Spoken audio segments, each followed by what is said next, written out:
Por mucho tiempo lo único que me importaba era el dinero de mi marido. No me interesaba si estaba con otra mujer.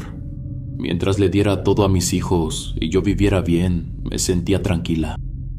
Pero esto no siempre fue así. Hola, comunidad del último huésped. Me llamo Pamela y esta historia me marcó la vida. Nací y crecí en un pueblo donde todo se sabía, donde las familias se conocían de años y donde todavía pesaba mucho lo que la gente decía. Me casé cuando tenía 18 y lo hice porque ya estaba embarazada. No fue planeado y tampoco fue fácil. Mis papás se enojaron mucho, pero al final decidieron que lo mejor era que me casara con el papá del niño. La reputación de una familia podía venirse abajo por cosas así, y más si se trataba de una hija. El muchacho no era malo, se llamaba Miguel, trabajaba con su papá. Me decía que me quería y mis padres no vieron ningún problema. De hecho, decían que me fue bien. En menos de un año ya estábamos viviendo en una casa que él mismo arregló con ayuda de su familia. Ellos tenían mucho ganado y varias tierras. Cuando mi hijo cumplió 2 años ya estaba embarazada otra vez. Ahora era una niña. Hasta ese momento todo era normal, nada fuera de lo común para un matrimonio en el pueblo. A veces había discusiones, a veces me sentía sola. Hubo veces en las que me fui a casa de mis padres, pero ellos me aconsejaban que regresara con mi marido. Me decían que esas cosas pasaban y que una mujer tenía que aguantar, que el matrimonio era para siempre, en las buenas y en las malas. Yo los escuchaba con los ojos llenos de lágrimas, pero ellos ponían de ejemplo a mis tías, mujeres que también se habían casado jóvenes y que ahí seguían con sus esposos, aunque vivieran en silencio o se notara que ya no eran felices. Decían que era lo correcto, que era lo que tocaba, y yo les creía. Con el tiempo me fui acostumbrando. Me repetía que estaba bien, que no todos los días iban a ser buenos, y que lo más importante era que mis hijos tuvieran una familia unida. Hubo una temporada en la que todo se me vino abajo. Ya habían pasado varios años desde que me casé, y aunque no todo era perfecto, yo había aprendido a aceptar mi vida como era. Pero hay cosas que una nunca se espera, aunque estén ahí, aunque las señales sean claras. Una mañana, mientras lavaba la ropa de Miguel, encontré una nota en su pantalón. Lo abrí sin pensarlo mucho y era una letra de mujer, bonita, redonda. Decía algo corto. Sentí como si alguien me hubiera tirado agua fría en el cuerpo. Me quedé un momento viendo esa nota sin saber qué hacer. No dije nada. Dejé toda la ropa en la cubeta, me limpié las manos con el delantal y me fui a sentar en una esquina de la cocina. No lloré de inmediato. Fue como si mi cuerpo no entendiera lo que estaba pasando. Pero luego vino todo de golpe. Lloré sin hacer ruido porque mis hijos estaban en el cuarto. Quería que el mundo me tragara, que todo terminara de una vez. Pensaba en muchas cosas, pero lo que más me dolía era imaginarlo con otra mujer. Eso me partía el alma. Cuando él llegó esa noche no aguanté mucho. Le enseñé la nota y le pregunté qué era eso. Al principio dijo que no sabía de qué hablaba, que tal vez alguien la metió en su pantalón. Lo negó varias veces, pero se notaba que no sabía ni cómo mirarme a los ojos. Al final se arrodilló frente a mí, puso sus manos en mi pierna y me dijo que no había pasado nada, que solo hablaban y que ella era la que lo buscaba. Me juró por nuestros hijos que no había sucedido nada, que no me había faltado al respeto y estaba arrepentido. Me dijo que no quería perderme. Y lo perdoné, porque verlo así de roto me hizo dudar, porque me temblaban las manos y el corazón me latía tan fuerte que no podía pensar con claridad. Y porque también sentí miedo. Miedo de quedarme sola, de que mis hijos crecieran sin su papá, de ser la mujer separada del pueblo. Al principio me costaba mirarlo. Me sentía rara, como si todo lo que hacía él ahora fuera un disfraz. Se portaba bien conmigo, demasiado bien. Me ayudaba con los niños, y eso me gustaba, pero me hacía sentir peor, porque me daba cuenta de que lo estaba perdonando sin sanar, que lo hacía por costumbre. Cuando se lo conté a mi mamá, lo hice esperando un poco de apoyo, una palabra que me hiciera sentir menos culpable. Pero ella solo me dijo que hacía bien, que tenía que ver por mis hijos, que la otra mujer no era nada, la que estaba en la casa era yo. Me dejó claro que el hombre se puede equivocar, pero que una esposa debe cuidar lo suyo. Me quedé en silencio. Esa respuesta me dolió más de lo que pensé. Sentí que no importaba cómo me sentía yo, solo importaba lo que los demás pensaran, lo que mi familia representaba. Me volví a quedar sola en mi cabeza, con mi tristeza bien guardada, haciendo lo que todas las mujeres que conocí hicieron antes que yo: aguantar. Porque eso era lo que se esperaba, porque así me enseñaron. La segunda vez que supe que Miguel me había traicionado fue casi 2 años después de la primera. Yo me había vuelto más callada y él más confiado. Lo que me dolió fue que esta vez no era cualquier mujer. Era hija de uno de los socios de su papá, un señor que le compraba vacas y con quien tenía tratos desde hacía años. Ella vivía en otro pueblo, uno cercano, así que era fácil para él desaparecer un par de horas sin levantar sospechas. Me enteré porque una amiga del pueblo me lo dijo, una que conocía a una señora de allá, y le pasaron el chisme. Me acuerdo que me senté en la cama sin decir nada. Sentí más coraje que tristeza.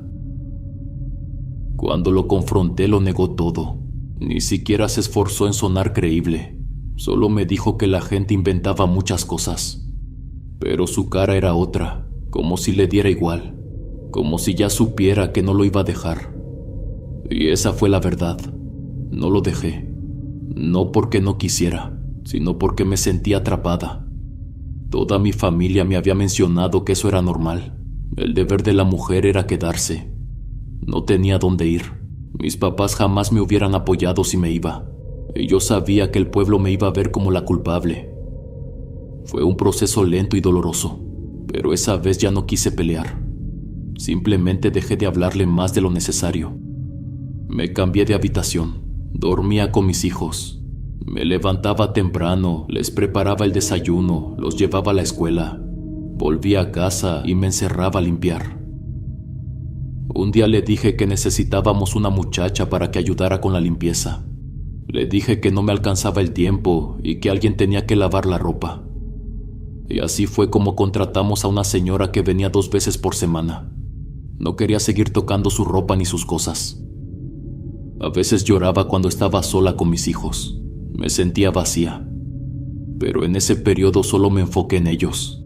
Me repetía a mí misma que no tenía por qué acercarme a él, que mientras me diera lo necesario para los niños todo estaba bien. Y con el tiempo me volví más fría. Empecé a pedirle dinero.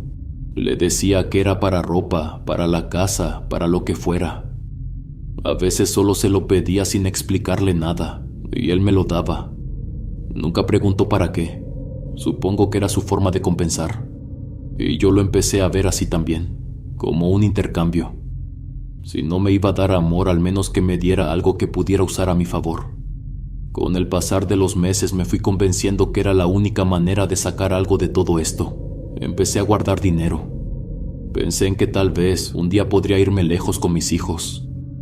Empezó como un pensamiento chiquito, pero cada vez lo repetía más. A veces me acostaba y cerraba los ojos imaginando una casa en otro lugar, una escuela nueva, una vida distinta. No sabía cómo lo iba a lograr, pero la idea de huir se volvió lo único que me daba calma. Porque lo demás ya no tenía sentido, y eso dolía más que cualquier engaño. Después de que cumplimos casi 7 años de casados, éramos como 2 extraños viviendo bajo el mismo techo. Me acostumbré a que así eran las cosas. Aprendí a hacer mi vida sin depender de lo que él dijera o hiciera. Me empecé a arreglar más, no para él, sino para mí. Me pintaba poquito, me ponía mis vestidos más bonitos. Y cuando había fiestas de cumpleaños o reuniones con otras mamás, yo iba con mis hijos y me sentía bien. Empecé a disfrutar de esos pequeños momentos. Mi casa siempre estaba limpia, mis hijos bien vestidos, con sus mochilas listas y su lonche hecho desde temprano. Me enfocaba en eso, en lo que sí podía controlar. Y al final del día, esa vida me gustaba. Me gustaba verme al espejo y sentir que no me había dejado caer. que aunque por dentro tuviera heridas, yo seguía adelante. Por favor, solo espero que me entiendan. Ya no me importaba si Miguel andaba con alguien más. De hecho, era algo que ni pensaba.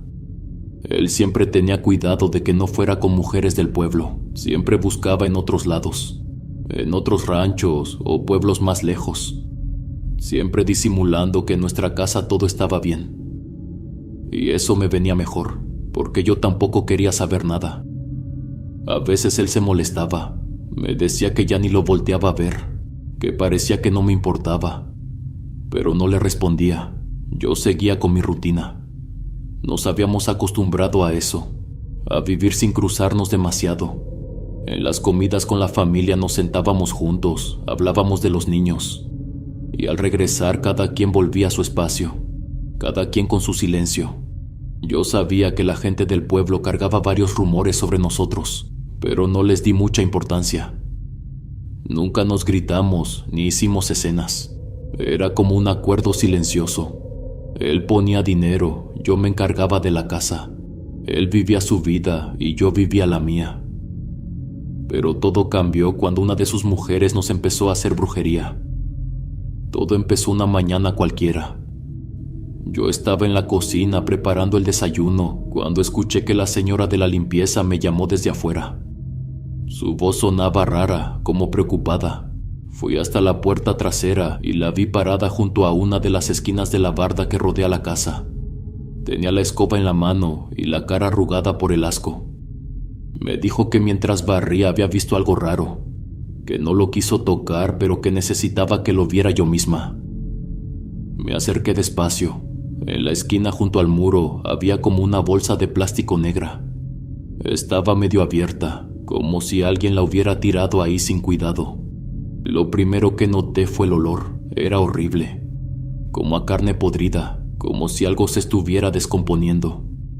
Cuando miré bien vi que dentro de la bolsa había como algo oscuro y peludo, todo rodeado de un líquido espeso, pegajoso, que salía por una de las orillas. Al principio pensé que era un animal, tal vez un gato o un tlacuache, pero algo no me cuadraba. Estaba puesto justo en esa esquina, como si alguien hubiera venido a dejarlo a propósito. Me tapé la boca con la mano y me hice para atrás. Le dije a la señora que por favor se lo llevara lejos, o que lo enterrara donde no estorbara, pero que no lo dejara ahí. Ella fue por la pala del jardín y lo recogió con cuidado. Lo llevó hasta el baldío que está detrás de la casa y no dijo nada más mientras trabajaba. Yo me regresé a la cocina, pero el estómago lo sentía revuelto. No sabía por qué, pero ese hallazgo me dejó intranquila. Ya cuando terminó de limpiar y se estaba despidiendo, ella se me quedó viendo seria. Me dijo que ese tipo de cosas no aparecían solas, que alguien había tirado esa bolsa a propósito. Eso era brujería. Tenía que tener cuidado.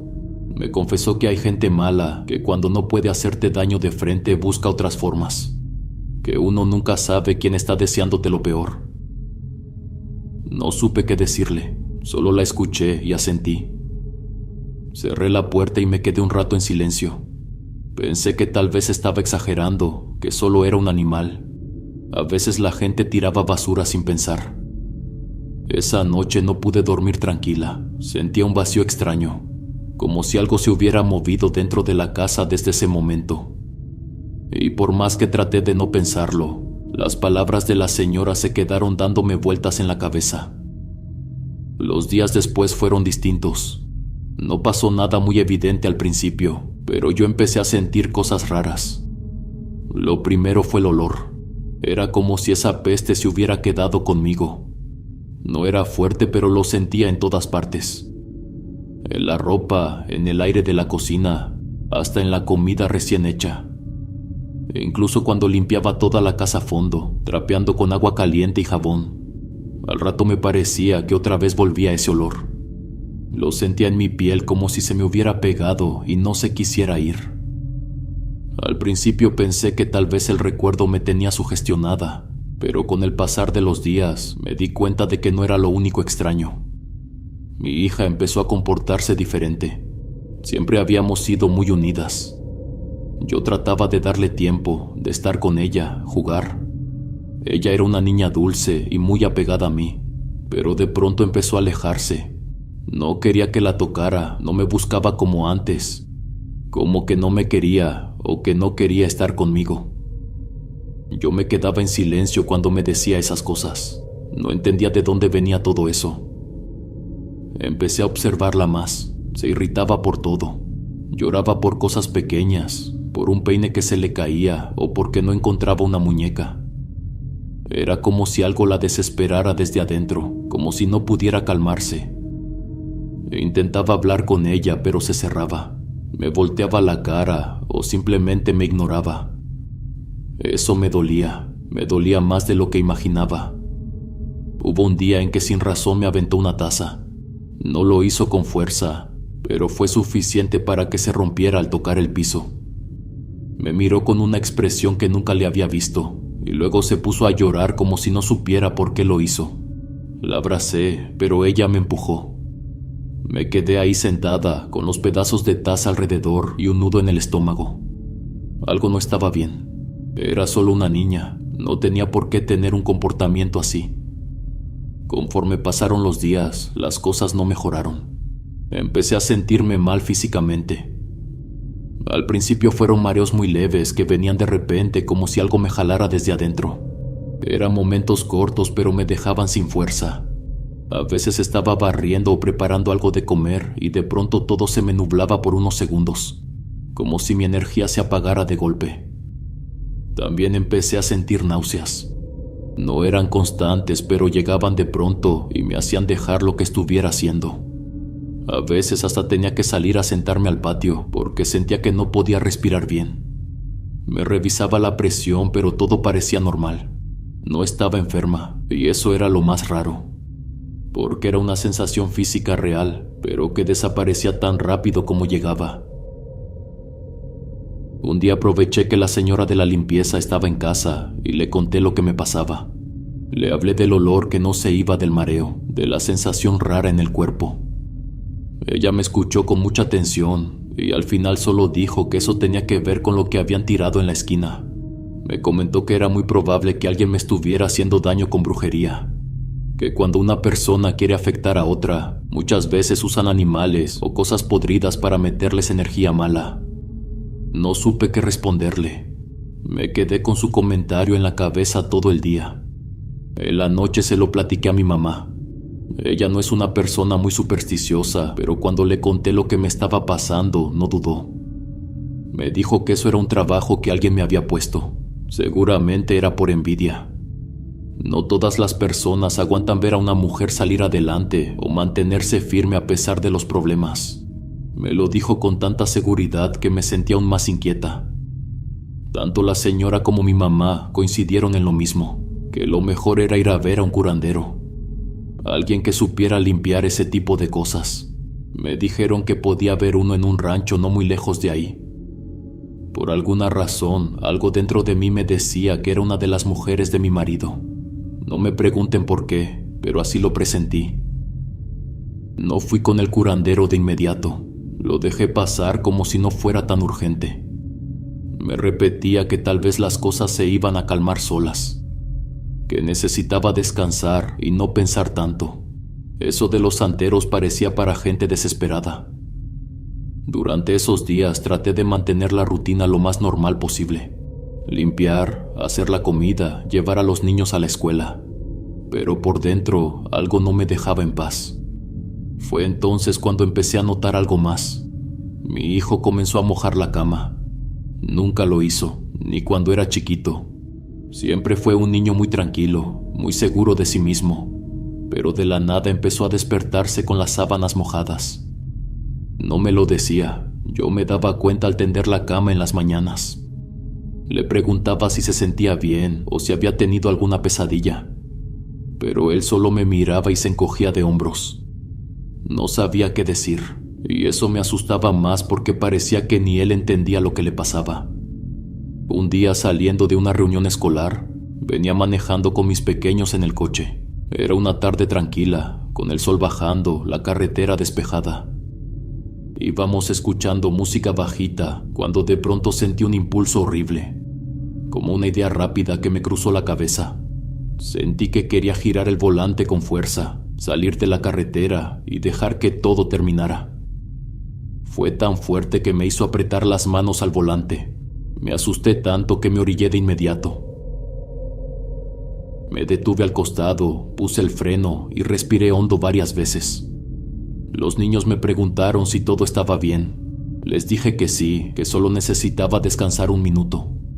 Pero por dentro estaba temblando. No sabía de dónde había salido ese impulso. Nunca me había pasado algo así. Ese mismo día empecé a observar más a Miguel. No hablábamos mucho, pero ahora me fijaba en él diferente. Se veía más cansado, pero no solo por la edad. Noté que tenía un leve tic, algo que nunca había tenido antes.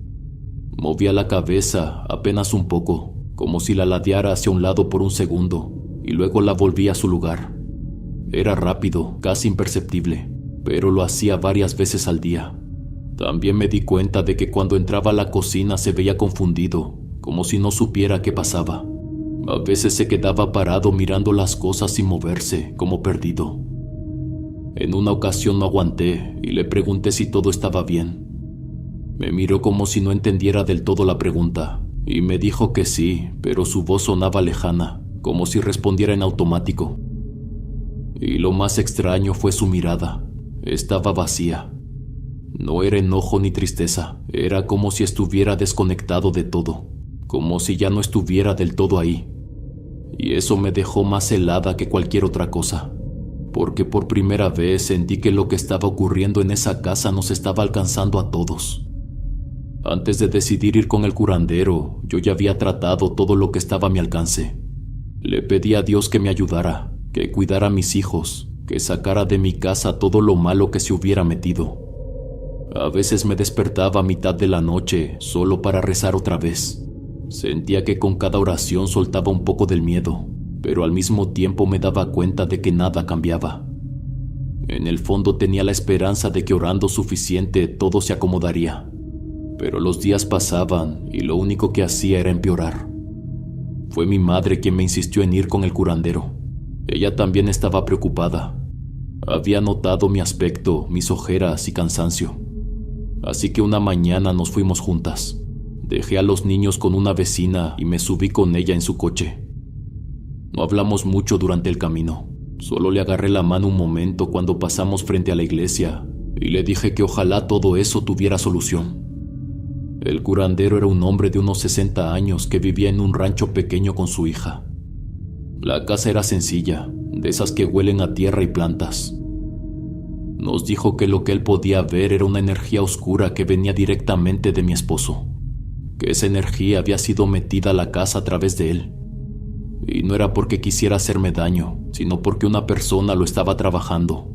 Una mujer de unos 50 años que parecía tener una hija. Esa muchacha, según él, tenía cierto lazo con mi esposo, algo personal. Decía que todo esto había comenzado como un capricho, pero que se había convertido en algo más serio. Lo quería manipular, quitarle dinero. Y no solo eso, también querían que él me dejara a mí y a mis hijos, que se fuera con esa otra mujer y formara una vida nueva. Aseguró que el más dañado era él, que mentalmente estaba muy frágil. Todo lo que yo estaba viendo en su comportamiento tenía que ver con eso. Me aconsejó que lo mejor era acercarme, intentar hablar, hacer que se abriera y reconociera que algo andaba mal. Pero yo me sentí extraña al escuchar eso. Me parecía injusto, ilógico. Después de todo lo que él me hizo, yo tenía que ser la que lo buscara, la que lo ayudara a salir. Me quedé callada, pero por dentro me hervía el ser. Cuando el curandero terminó de hablar, sentí que todo dentro de mí se acomodaba. No porque me tranquilizara, sino porque por fin entendía lo que estaba pasando. Ya no tenía dudas, no había espacio para la confusión. Solo me quedó una cosa por decirle.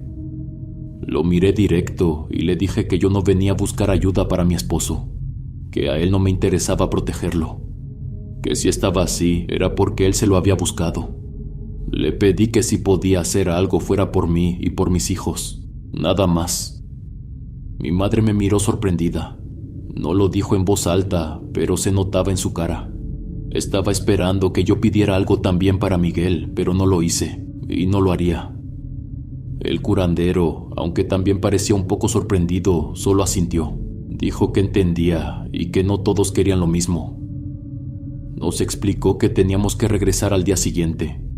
Él iba a preparar unos amuletos y las curaciones necesarias para mí y para los niños. Tenía que trabajar con tiempo para que todo saliera bien. Nos despedimos y salimos de ahí en silencio. El camino de regreso fue tenso. Manejábamos por una brecha polvosa, sin muchas casas cerca. El aire entraba por la ventana abierta y yo intentaba mantener la calma. Pero apenas habíamos avanzado un poco cuando mi madre empezó a hablar. Me dijo que lo entendía, pero que no podía dejar así a mi esposo, que era el padre de mis hijos. Estaba enfermo, trabajado, confundido. No le respondí de inmediato. Traté de respirar, de no alterarme, pero sus palabras me dolían. Hasta que no pude más. Me orillé a un costado del camino, apagué el coche. Le dije que cómo era posible que ella estuviera defendiendo tanto a mi marido, que él fue el que arruinó todo. Por su culpa ahora estábamos así. Mi hija no me quería ver. Mi niño mojaba la cama, yo apenas podía respirar. Le grité que sentía que lo quería más a él que a su propia hija. Le eché en cara cosas que había callado por años. Le dije que nunca estuvo realmente para mí, que siempre me pidió que aguantara y me callara, que fuera la esposa perfecta, y que ahora que yo tomaba una decisión también me juzgaba. Me solté a llorar con las manos temblándome. Le dije que esta vez era mi decisión, que yo iba a proteger a mis hijos. Si ella no podía respetarlo, que se bajara del coche, que lo hiciera ahí mismo. Lo dije con tanta firmeza, tan rota por dentro pero tan segura, que ella no me respondió. Solo me miró con los ojos llenos de tristeza. Al llegar a casa, antes de bajarse, me miró otra vez y me dijo en voz baja que me quería mucho, que iba a estar conmigo. Aunque no lo entendiera todo, me iba a apoyar. Estaba decidida con lo que había dicho, pero mis hijos y yo ya no íbamos a ser los que cargáramos con lo que otros habían provocado. Durante los días que siguieron traté de seguir al pie de la letra todo lo que el curandero me indicó. Les puse los amuletos a mis hijos, uno en el cuello y otro lo guardé en la mochila del mayor, bien escondido. Los bañé con el agua que nos dio, una mezcla que olía fuerte como incienso. Antes de dormir rezaba las oraciones que me habían enseñado, despacito y con fe, aunque a veces sentía que las palabras me salían por compromiso y no por esperanza. Pero mientras yo hacía todo eso, mi marido parecía deshacerse más cada día. A veces lo encontraba sentado en la hamaca del patio, en completo silencio, con la mirada fija hacia la pared o hacia el árbol seco del fondo, como si esperara algo que no llegaba. Otras veces se metía al baño y se quedaba ahí mucho tiempo. No había ruido de agua, solo murmuraba, como si hablara con alguien, como si se respondiera a sí mismo. Una madrugada, ya casi cerca de las 3, me desperté porque escuché un sonido raro. Me levanté sin hacer ruido y caminé hasta el cuarto del fondo. Desde ahí lo escuché. Estaba llorando, no fuerte, no como alguien que quiere llamar la atención, sino bajito, con el pecho apretado. Era un llanto contenido, casi ahogado. Y aunque mis hijos dormían sin enterarse de nada, yo me quedé un rato en la puerta escuchando sin atreverme a entrar. No me dio lástima, me dio incomodidad. No sabía si entrar, abrazarlo o simplemente seguir mi camino. Al final me fui sin hacer ruido, ya no era mi lugar consolarlo. Empecé a notar otras cosas también. En la regadera se me caía mucho el cabello. Cada vez que me bañaba quedaba mechones en la coladera. No sabía si era por el estrés, por el miedo o por otra cosa. Y mi esposo llegaba cada vez más tarde. Ya no decía ni una palabra al entrar, solo se metía a su cuarto y cerraba la puerta. Yo no le preguntaba nada. Para mí todo eso era una liberación. Verlo así, aislado, desordenado, me hacía sentir que por fin las cosas se estaban separando como debía ser, que él estaba pagando de alguna forma todo lo que nos había hecho. pero también era cierto que la vibra en la casa se volvió más pesada, como si el aire se sintiera distinto. A veces cuando estaba sola, escuchaba cómo se cerraban puertas de golpe. Me asomaba y no había nadie. En otras ocasiones escuchaba ruidos en los cuartos, como si movieran muebles o arrastraran algo. Una vez pensé que uno de los niños había salido de la cama, pero estaban dormidos. Me quedé parada en el pasillo sin moverme, con la piel erizada. Le conté eso al curandero y me dijo que era normal, que los amuletos que me había dado protegían, pero que la energía bloqueada no desaparecía, que tenía que reflejarse en algún lugar, que mientras más fuerte fuera el mal que querían hacer, más se iba a sentir cuando lo empujaran hacia afuera. Me dijo que no tuviera miedo, que todo eso era parte del proceso, pero por dentro yo sentía que algo se estaba rompiendo, como si la casa misma se estuviera reacomodando. Y aunque trataba de no asustarme, había noches en las que me costaba trabajo cerrar los ojos, porque sabía que aunque me protegiera, todavía estábamos viviendo dentro de todo ese peso que aún no se iba. La cosa se empezó a salir de control cuando mi esposo comenzó a tener delirios. Al principio eran comentarios sueltos que no tomé muy en serio. Decía cosas como que la niña le escondía las llaves o que el niño le gritaba cuando pasaba por el pasillo. Yo me quedaba callada porque sabía que eso no era verdad. Mis hijos no hacían esas cosas. Mi pequeña apenas si le dirigía la palabra y el niño siempre lo evitaba. Pero él insistía, se enojaba, les hablaba feo. Una vez hasta levantó la voz y los regañó por una supuesta travesura que nadie hizo. Me tuve que meter a defenderlos. Le dije que no era justo, que estaba inventando cosas, que los dejara en paz. Al principio pensé que estaba estresado, que eran cosas de su mente cansada, pero cada vez lo notaba más confundido, más alterado. Se quedaba parado mirando por la ventana como si viera algo, o se encerraba en su cuarto por horas. Solo cruzábamos miradas cuando coincidíamos en el pasillo. Yo ya no sentía miedo por mí. Lo que me preocupaba era mis hijos. Empezaba a pensar que estaban en riesgo de verdad. Una madrugada se metió a mi cuarto como un loco. Abrió la puerta de golpe y me despertó de un salto. Estaba agitado y con la cara desencajada. Me preguntó que por qué entré a su cuarto, por qué lo intenté despertar. Decía que me había visto parada junto a su cama. Estaba seguro de que era yo, pero yo no me había movido. Estaba dormida con mis hijos. Le respondí que no era cierto, que no lo había visto en toda la noche. Lo miré bien y lo vi al borde del colapso. Estaba sudando, con las manos temblorosas y la mirada perdida. Quise calmarlo. Le hablé suave. Le dije que tal vez había tenido una pesadilla, que se fuera a acostar otra vez. Y aunque por fuera trataba de parecer tranquila, por dentro estaba temblando.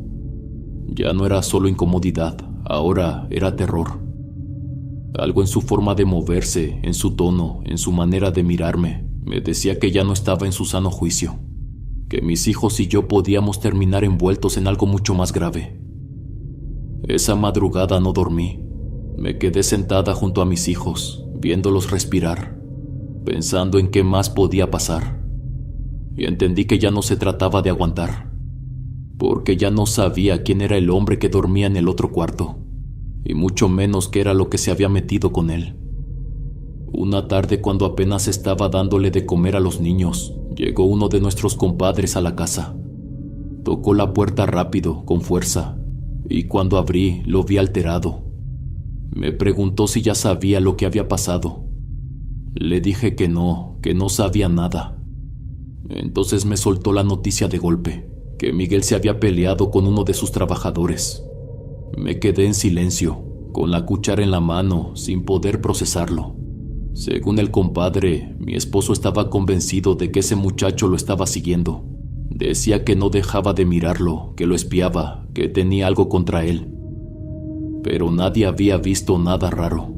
El trabajador solo estaba cumpliendo con lo suyo. Era uno de los más tranquilos del rancho. Fue un ataque sin sentido. Y ya había gente diciendo que Miguel estaba perdiendo la cabeza, que lo suyo ya no era cansancio ni estrés, que algo serio le estaba pasando. Ahí fue cuando sus papás intervinieron. Mis suegros vinieron a la casa al día siguiente. Me dijeron que ya no podían ignorar lo que estaba pasando, que no era normal lo que su hijo estaba viviendo. Necesitaba ayuda urgente. Pero no hablaban de médicos ni hospitales. Decían que también iban a llevarlo con un curandero, uno que conocían desde hace años en una comunidad más arriba, casi en la sierra. Dijeron que ese hombre era muy bueno, que había ayudado a gente que de un día para otro cambiaba su forma de ser. Yo no discutí, no me opuse, pero tampoco fui. Me quedé en la casa. Les dije que tenía que cuidar a mis hijos, que no los podía dejar solos. Y era cierto, pero también era una excusa. No quería ir, no quería estar cerca de él. Para mí ese lazo ya no existía. Todo lo que teníamos se había deshecho hace tiempo. Y ahora, con todo lo que estaba pasando, me sentía más lejos que nunca. Era como vivir con un desconocido. Eso no les gustó. La familia de Miguel empezó a criticarme. Decían que cómo era posible que no acompañara a mi esposo, que era mi deber estar apoyándolo. Me decían que era mala esposa, que lo estaba dejando solo justo cuando más me necesitaba. Pero yo ya no escuchaba. Para ellos era fácil opinar, pero no habían vivido lo que yo viví. No vieron cómo lloraba mi hija por las noches o cómo temblaba mi hijo cuando su padre alzaba la voz. No sentían el ambiente pesado de la casa, ni los ruidos extraños que no se podían explicar. No era abandono, era sobrevivir. Y si no lo entendían, no me importaba. Mientras mi esposo estaba con el curandero que sus papás le consiguieron, yo me quedé en la casa con los niños. Él ya no dormía con nosotros desde hacía tiempo, así que las noches eran más tranquilas en apariencia. Pero lo que empezó a pasar durante ese periodo fue todo menos tranquilidad. En las madrugadas se escuchaban ruidos extraños por toda la casa, como si él estuviera ahí, caminando de un lado a otro, aunque yo sabía que estaba con su familia. En más de una ocasión, escuché el llanto apagado de un hombre en el cuarto de atrás, ese cuarto donde él solía dormir. Otras veces sentía claramente cómo alguien caminaba lento por el pasillo. E incluso escuchaba como si arrastraran algo pesado sobre el suelo, algo que raspaba con cada movimiento, como si lo hicieran a propósito para que no pudiera ignorarlo. Sí me daba miedo, mucho, pero me repetía las palabras del curandero que me atendió a mí. Me dijo que no tuviera miedo, que todo eso era energía, que lo que intentó entrar en la casa tenía que salir de alguna forma. Yo me aferraba a eso, a creer que era solo un eco, un reflejo de lo que ya no debía de estar ahí. Me tapaba hasta la cabeza con los niños a mi lado y me quedaba quieta esperando que todo pasara. Pero hubo una noche en particular que no se me va a olvidar nunca. Eran como las 3 de la mañana, cuando sentí que alguien me movía suavemente del brazo. Era mi hija. Tenía los ojos abiertos, asustada, y me susurró que alguien estaba tocando la puerta. Me incorporé confundida y entonces lo escuché. Alguien golpeaba la puerta del cuarto. Al principio eran golpes suaves, como si no quisieran molestar, pero en cuestión de segundos se volvieron más fuertes, como si alguien empujara la puerta con todo el cuerpo y quisieran entrar a la fuerza. Los niños se aferraron a mí y yo solo pude abrazarlos. El corazón me latía con fuerza, y por más que trataba de mantener la calma, las manos me temblaban. Los golpes seguían una y otra vez, cada vez más desesperados, hasta que de pronto la puerta se abrió de golpe. Se azotó contra la pared con una fuerza que retumbó por toda la casa. Corrí hasta el marco y no había nadie, ni una sombra, ni una voz. Me quedé congelada, sin poder moverme. Los niños lloraban en el cuarto. Sentí un miedo tan profundo que lo único que pude hacer fue tomar el teléfono y llamarle a mi madre. Le dije que no podía seguir ahí, que me iba con ella, que me esperara despierta. Esa noche agarré a mis hijos y nos fuimos. Dejé la puerta cerrada, pero dentro de mí sentía que algo, aunque no tuviera forma, ya se había metido en esa casa. Y ahora lo único que podía hacer era proteger a mis hijos con todo lo que tuviera. Con el tiempo supe que mi esposo intentó salir adelante. Después de lo que pasó en la casa y del tiempo que pasó con el curandero que sus padres lo llevaron, comenzó a cambiar. Según contaban, se veía más tranquilo, más centrado. Empezó a trabajar de nuevo, poco a poco. Incluso algunos decían que ya se veía como antes, que hablaba bien, que saludaba a la gente. Y aunque eso parecía una buena noticia, yo no fui a verlo, ni una sola vez. La gente del pueblo no tardó en empezar a hablar. Decían que yo era una interesada, que me quedé con él mientras me convenía, mientras me daba dinero, y que ahora que él estaba mal simplemente lo abandoné. Algunos aseguraban que yo vivía muy cómoda, que nunca me faltó nada, que él siempre me tuvo bien, pero lo que no sabían es que el dinero no lo cura todo. La que más hablaba mal de mí era mi suegra. Decía que cómo era posible que lo dejara solo en un momento tan difícil, que yo era una mala esposa, que no tenía corazón, pero yo no respondía. No tenía nada que demostrar. A mí no me dolía no estar con él. Me quedé en casa de mi madre, aunque a veces, con palabras suaves, intentaba decirme que pensara en volver con él. Yo la ignoraba, y al poco tiempo dejó de insistir. Supo que no iba a cambiar de opinión. En lugar de eso, empezó a apoyarme. Me enseñó algunas recetas y juntas comenzamos a hacer tamales y comida para vender. Yo me encargaba de preparar, envolver, salir a venderlos por las tardes. Poco a poco fui sacando algo de dinero. Durante ese periodo de calma relativa, empezaron a llegar sueños extraños. No eran pesadillas comunes. Eran sueños pesados, densos, como si mi cuerpo quedara atrapado dentro de ellos. En todos aparecía una sombra negra, alta, más alta que cualquier persona. Tenía un manto oscuro que le cubría todo el cuerpo y en las manos cargaba una pala. Me seguía. Siempre estaba unos pasos detrás de mí. A veces iba acompañada de otra figura, más pequeña pero igual de oscura, como un ángel caído, con las alas sucias y la cabeza agachada. No me hablaban, no hacían ruido. Solo me seguían, siempre en silencio. Yo intentaba no prestarles atención, pero a veces me costaba mucho. Me despertaba con el corazón acelerado y las manos frías. Fui con el curandero, le conté lo que pasaba. Me dijo que eso era normal, que era el último intento de la brujería por entrar en mí. Que como ya no encontraba manera de hacerlo, se presentaba en sueños. Que no tenía que tener miedo, solo aguantar. Que yo estaba protegida. Desde entonces, cuando esos sueños regresaban, cerraba los ojos y me repetía que estaba en las manos de Dios, que nada ni nadie podía tocarme ya. Me aferraba a esa fe como si fuera la única cosa firme que me quedaba. Porque tal vez lo era, porque incluso con todo lo que viví, sabía que seguir adelante con mis hijos era lo único que importaba. Mi esposo nunca dejó de dar dinero para los niños. Cada quincena, sin falta, mandaba lo que necesitábamos.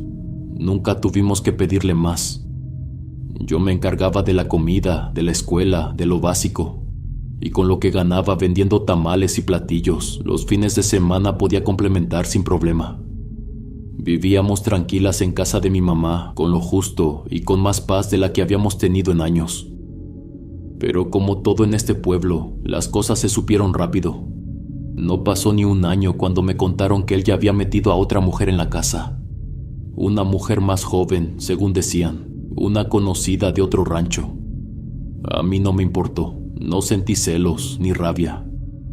Lo único que hice fue marcarle por teléfono una sola vez y se lo dije claro, que podía estar con quien quisiera, pero que no permitiera que ninguna mujer se metiera conmigo ni con mis hijos. Le recordé lo que había pasado. Le dije que yo sabía muy bien que una de sus mujeres nos hizo brujería, que él también lo sabía, aunque se hiciera el que no se atreviera a ignorarlo. Él no respondió nada, solo se quedó callado. No discutió, no negó nada. Lo más curioso de todo fue la reacción del pueblo.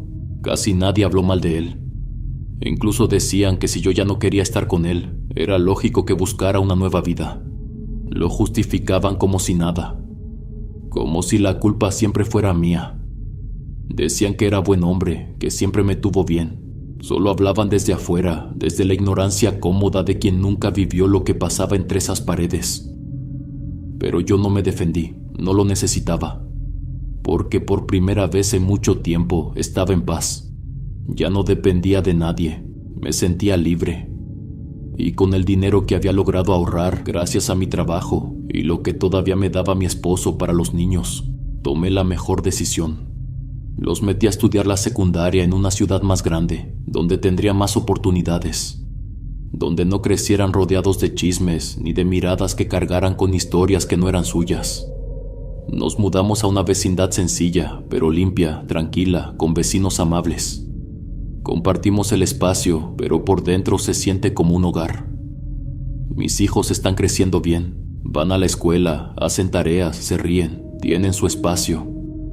Su padre los viene a ver de vez en cuando. Yo nunca les prohibí eso, nunca me metí en su relación con él. No me parecía justo quitarles ese derecho, aunque él y yo nunca nos divorciamos oficialmente. Ahora vivo feliz. No tengo lujos, pero tengo lo más valioso: la tranquilidad de saber que mis hijos están seguros, que cada noche duermen sin miedo, y que a pesar de todo lo que vivimos, seguimos de pie. Y eso, para mí, ya es suficiente. Hola a toda la comunidad. Como siempre es un placer poderlos acompañar. Si alguno de ustedes desea enviar sus experiencias, recuerden que en la descripción está el correo. Será un placer poder narrar alguna de sus vivencias. Que la vida me los bendiga, mis queridos huéspedes. Son la mejor comunidad que uno puede tener. Aquí siempre serán bienvenidos. Nos vemos hasta la próxima. El último huésped.